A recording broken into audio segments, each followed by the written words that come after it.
destroyed. If the warriors come in great numbers, we may be unable to oppose them, for my people are little trained to fighting at best. They surely would cause us much injury and suffering." "Are we, then, less powerful than in my grandfather's day?" asked Prince Inga. The king shook his head thoughtfully. "It is not that," said he. "That you may fully understand that marvelous battle, I must confide to you a great secret. I have in my possession 3 magic talismans, which I have ever guarded with utmost care, keeping the knowledge of their existence from anyone else. But lest I should die and the secret be lost, I have decided to tell you what these talismans are and where they are hidden. Come with me, my son." He led the way through the rooms of the palace until they came to the great banquet hall. There, stopping in the center of the room, he stooped down and touched a hidden spring in the tiled floor. At once one of the tiles sank downward, and the king reached within the cavity and drew out a silken bag.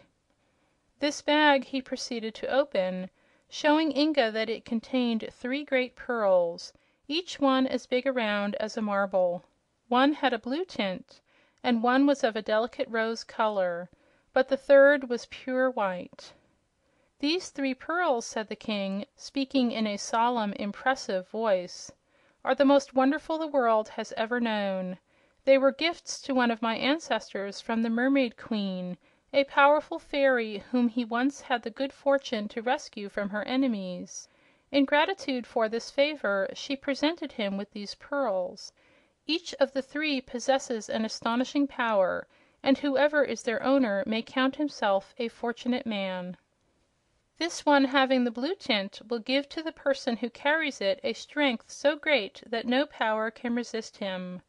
The one with the pink glow will protect its owner from all dangers that may threaten him, no matter from what source they may come. The third pearl, this one of pure white, can speak, and its words are always wise and helpful." "What is this, my father?" exclaimed the prince, amazed.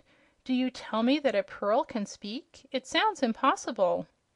"Your doubt is due to your ignorance of fairy powers," returned the king gravely. "Listen, my son, and you will know that I speak the truth." He held the white pearl to Inga's ear, and the prince heard a small voice say distinctly: "Your father is right. Never question the truth of what you fail to understand, for the world is filled with wonders." "I crave your pardon, dear father," said the prince, "for clearly I heard the pearl speak, and its words were full of wisdom." "The powers of the other pearls are even greater," resumed the king. "Were I poor in all else, these gems would make me richer than any other monarch the world holds." "I believe that," replied Inga, looking at the beautiful pearls with much awe. "But tell me, my father, why do you fear the warriors of Regos and Coregos when these marvelous powers are yours?"